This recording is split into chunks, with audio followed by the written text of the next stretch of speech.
નમસ્કાર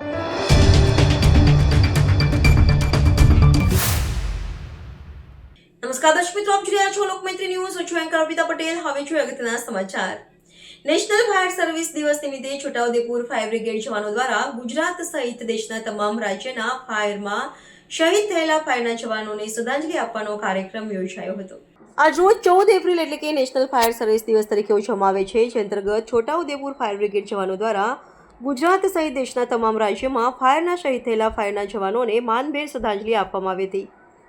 1944માં મુંબઈના ડોકયાર્ડમાં મોટી આગની ઘટના બની હતી, જે ઘટનામાં 66 જેટલા ફાયરના જવાનો શહીદ થયા હતા.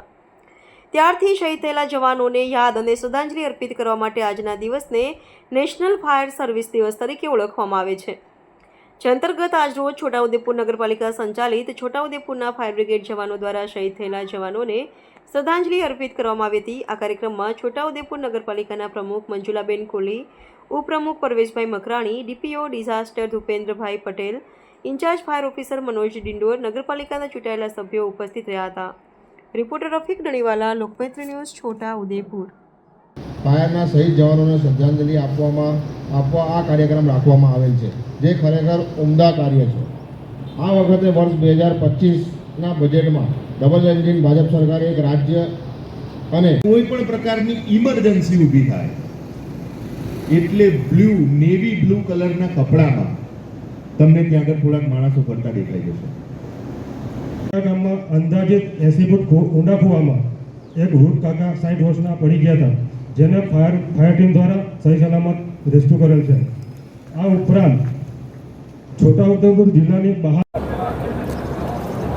છોટાઉદેપુર નગરપાલિકા ફાયર વિભાગ દ્વારા આજરોજ આયોજિત ફાયર સર્વિસ દિવસના શહીદ જવાનોને શ્રદ્ધાંજલિ આપવા કાર્યક્રમ રાખવામાં આવેલ હતો, જે ખરેખર ખૂબ ઉમદા હતું.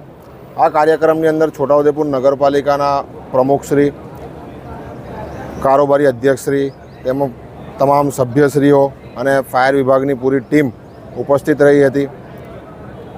નગરના આગેવાનો હતા, ન્યૂઝ રિપોર્ટરો હતા, બધા હતા આ પ્રોગ્રામની અંદર. આજે ગુજરાત સરકાર દ્વારા અગ્નિશામન વિભાગને 160 કરોડની જાહેરાત કરવામાં આવી હતી.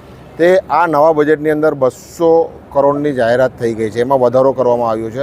અને એની સાથે સાથે છોટાઉદેપુર નગરપાલિકા ફાયર વિભાગ ગુજરાત સરકારનો સૌ પ્રથમ મોડલ ફાયર સ્ટેશન છોટાઉદેપુર નગરપાલિકાનું બનવા જઈ રહ્યું છે. તે લગભગ 50% કામ તેનું પૂર્ણ થઈ ગયું છે અને આ વર્ષના અંતમાં છોટાઉદેપુર નગરપાલિકાને નવું ફાયર સ્ટેશન બનાવીને ફાયર વિભાગને અમે સોંપી દઈશું. તેથી છોટાઉદેપુર જિલ્લાને કોઈપણ ફાયર વિભાગની તાત્કાલિક જરૂર પડે તો તરત એ 2 મિનિટની અંદર ત્યાં પહોંચી શકે તેવું અદ્યતન ફાયર સ્ટેશન અને વાહનો તૈયાર કરીને ફાયર વિભાગને સોંપીશું. તે બદલ ગુજરાત સરકારનો ખૂબ ખૂબ આભાર વ્યક્ત કરું છું. આજરોજ 14 એપ્રિલ ફાયર સર્વિસ દિવસ મનાવવામાં આવ્યો હતો, જેમાં છોટાઉદેપુર ફાયર સ્ટેશન ખાતે પ્રમુખશ્રી, ઉપપ્રમુખશ્રી તેમજ છોટાઉદેપુરના સભ્યશ્રીઓ હાજર રહી આ કાર્યક્રમને સફળ બનાવ્યો હતો. 1944 બોમ્બે ડોકયાર્ડમાં એક જહાજમાં આગ લાગી હતી, જેમાં 66 ફાયરમેનો શહીદ થયા હતા, જેની યાદમાં આ કાર્યક્રમ કરવામાં આવે છે, જેમાં આજે શહીદોને શ્રદ્ધાંજલિ આપી અને 14 એપ્રિલથી 20 એપ્રિલ સુધી ફાયર સપ્તાહ વીક મનાવવામાં આવશે. આ વીક દરમિયાન શાળાઓ, સ્કૂલો તેમજ હોસ્પિટલો અને રહેણાંક વિસ્તારમાં આગ અકસ્માતની તાલીમ તેમજ મોકડ્રીલ આપી આખો વીક ઉજવવામાં આવશે. લોકમૈત્રી ન્યૂઝ સાથે જોડાયેલા રહેવા અમારા યુટ્યુબ ચેનલને સબસ્ક્રાઇબ કરી ફેસબુક અને ઇન્સ્ટાગ્રામ પેજને લાઇક અને શેર કરો.